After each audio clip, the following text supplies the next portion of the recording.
A year and a half ago, I made a commitment to watch every episode of Law and Order from season 1, episode 1, all the way through the season 25 finale. What I didn't realize when I made the decision was how long it was going to take watching one episode per day. 544 days. That's right, if you watch one episode of Law and Order per day, it will take you almost 2 years to complete the run. Guess what? I am within striking distance of the final episode, and not a moment too soon, because the new season is going to start in the fall and my commitment will begin again. Talk about binge watching. But you know what? Watching all those episodes in order taught me a thing or two about TV, about storytelling, and what makes a series last as long as this one, despite numerous cast changes. I mean, historically, cast changes don't work out so well. What I learned, first and foremost, is that Law and Order is a remarkably resilient engine that has survived because the producers, well, at least for a while, didn't listen to the masses. They ignored it when critics and TV viewers said, "We want something new. We want something fresh." When what they really wanted was the formula over and over. If you've seen even one episode of Law and Order, you know how it goes in the criminal justice system. And then we see something that looks like it's going to be one thing, except it isn't. A body drops. The cops arrive. Someone delivers a witty line over the corpse. Credits, with that delightful catwalk that they re-choreographed for every new cast member. I always wondered what they were talking about as they gleefully came down the hall, smiling, laughing. Yeah, somebody's dead, but hey. And then we're off with a hearty dun dun, the sound that makes the show. The first half of the episode generally belongs to the police. They investigate, they question people, they arrest someone for the crime. Then we get the handoff, the arraignment, which in most episodes has little value beyond being a palate cleanser between the law and the order. Wait a minute, shouldn't the law be the lawyers and the cops be the order? Order and law, that doesn't sound quite right. The second half of the show is the legal battle.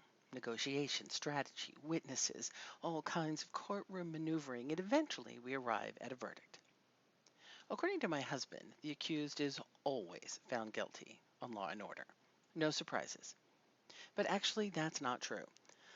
By a rough count and help from, yes, the Smithsonian Magazine, the good guys win about 80% of the time. There's a spreadsheet. Yes, fans made a spreadsheet.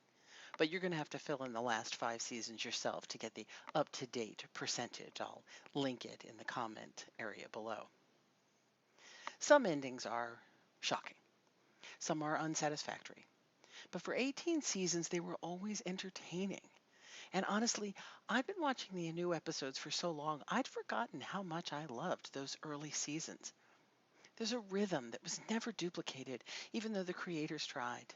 Jerry Orbach, Chris Noth, a young Sam Waterston, and aging Stephen Hill. Unfortunately, all good things come to an end. And for me, the show begins to wane around season 19.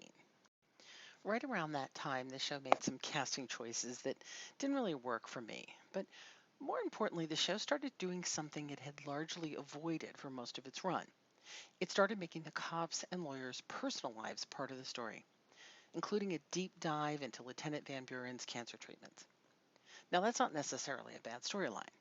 It's just not really a Law and Order storyline. Because for most of the show's history, the cops and lawyers weren't there to tell their stories. They were there to tell the victims' stories. And that distinction really matters.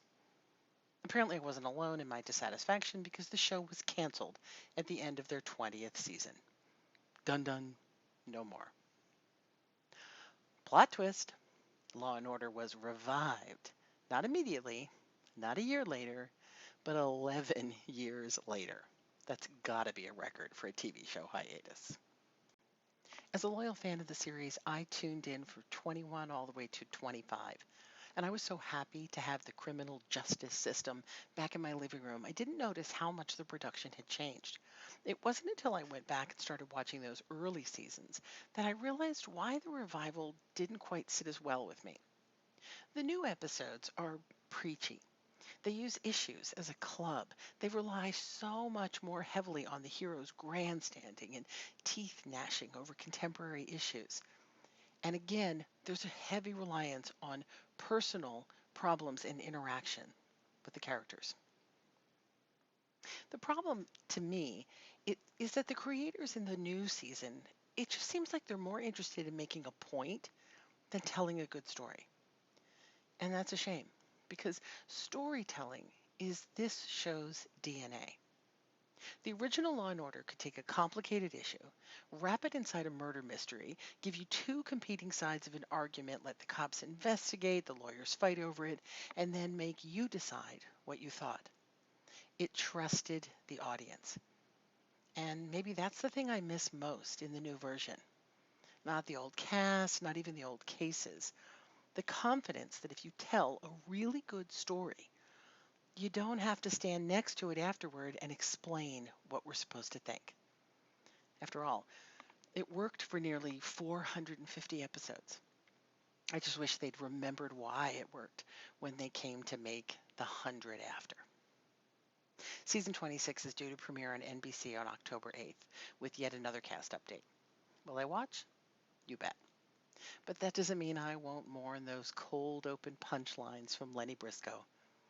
All we have to do is find the invisible man and see if he has roof tar on his shoes. Ah, Lenny, I miss you. Now it's your turn. Are you a fan of Law and Order? Is there a particular season that really rocks your boat? How do you feel about the new episodes?